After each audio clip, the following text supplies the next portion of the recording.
Coming up on MCTV this week. Greeks across campus came together last week, and Comedy and Magic was brought to MC.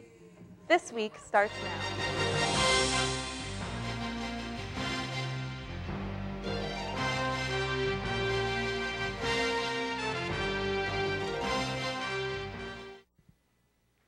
Hello and welcome to MCTV This Week. For Camera and Line, I'm Tori Philbin. Last week marked Greek Week. In order to end the week of fun and service, MCs, fraternities, and sororities got together to put on a show.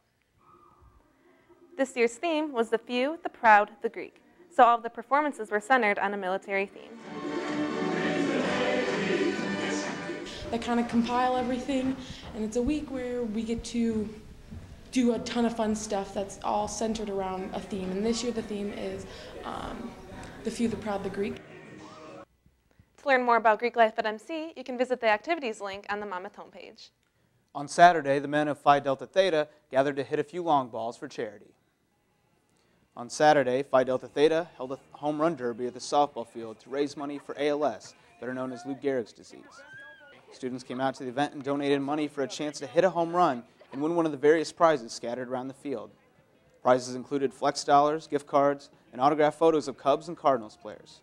Also, participants could win 2 St. Louis Cardinal tickets. ALS is just the technical name for Lou Gehrig's disease, and that's named after Lou Gehrig, one of our famed alumni, who was one of the first big names to have ALS. Phi Delta Theta raised just over $500 and is now working on their annual banquet next fall, also to benefit ALS. Taking a look at some events on campus this week. The Monmouth Chamber, Choir, and Chorale perform on Friday at 7:30 in the Dahl Chapel. The annual Zeebstock is Saturday afternoon at 2 on the Liedman Lawn. And next Wednesday, ASAP will have a movie in the Quad at 7. Up next in sports.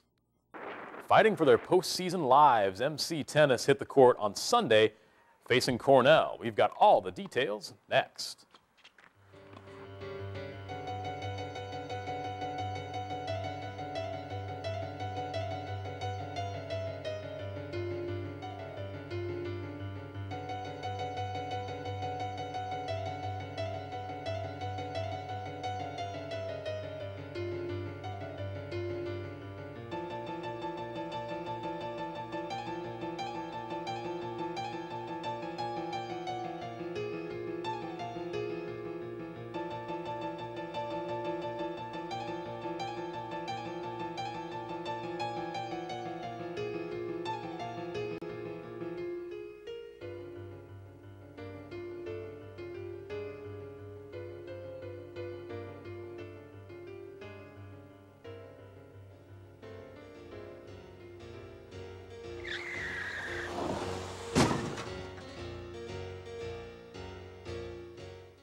MC Baseball welcomed arch rival Knox to Glasgow Field on Sunday, riding a 5-game losing skid.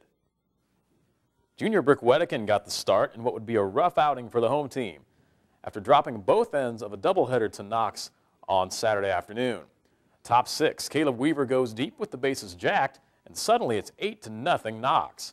The Scots would score on RBI base hits in the final 2 innings, but drop game 1 to the Prairie Fire 10-2. Basically just win out. That'll still get us into the conference tournament, but we need to keep winning and hit the ball and pitch well. Game 2 offered more of the same for MC. Knox with a comfortable cushion early on. Michael O'Connell doubles to right field. It's quickly 4-0 visitors. Bottom 3, Mitch Comstock singles to right. Andrew Baudino advances to third base, and the Monmouth rally is on. Moments later, Baudino scores on a wild pitch to give MC their first lead of the night at 7-6. But down the stretch, the Scots went cold. Knox exploded for 12 unanswered runs on 3 MC errors in the final 3 innings. And the Scots let another game slip away, 18-7 your final score. I've had worse days, but I don't remember when. We came out and hit the ball around a little bit, and then we make the critical error, and they pounced on it, and then boom, we were just done from there. So. Yeah, it's a tough day. The Scots must win their final 8 regular season games to qualify for the Midwest Conference Tournament, and their quest for the postseason begins tomorrow afternoon at Cornell. First pitch of the doubleheader scheduled for 1 p.m. Last weekend, men's tennis took on Cornell, looking to qualify for the Midwest Conference Tournament for the third straight year. In Saturday's regular season finale, the Scots faced conference foe Cornell for the only time all season and came out strong against the Rams in doubles play. An 8-1 victory by #1 tandem David Johnson and David Stewart was followed up by an 8-3 triumph from #2 duo brothers Chris and Marco Franco. But it was, just a huge match for us. Cornell is a very talented team, and our juniors led the way today. Those three guys didn't lose a match and came up huge for us. MC took the top 4 matches in singles play. Chris Franco shut out his opponent in straight sets, while David Johnson recorded a 6-2, 6-0 victory.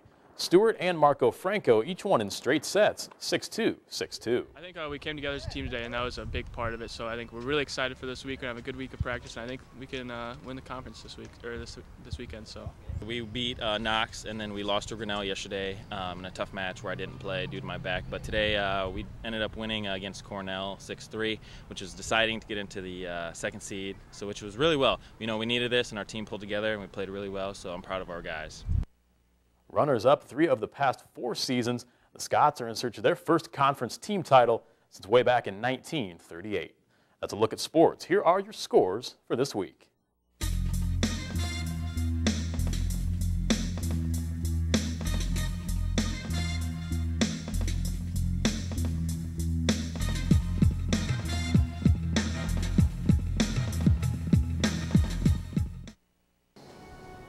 Here at Monmouth College, we've discovered many students not throwing away their trash properly. To fix this problem, we've sent a man to go undercover to give the students a little scare.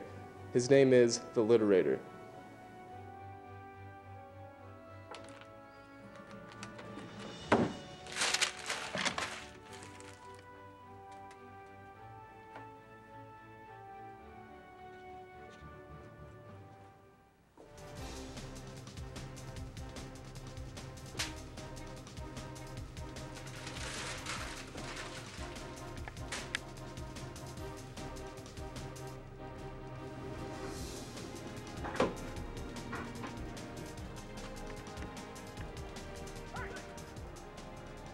If you are here at Monmouth College, be sure to throw your trash away and use the recycle bins.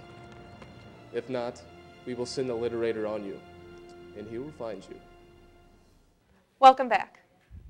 This past Saturday, both students and members of the community got together to enjoy all the bacon and pancakes they could eat at the 3rd annual ZBT Pancake Dinner. The dinner started 2 years ago when one ZBT brother found out his mother had been diagnosed with cancer. Since that time, the dinner is held in her memory and raises money for the American Cancer Society. The last 2 dinners raised over $3,000, and according to organizers this year, looks to add over $1,000 to that total.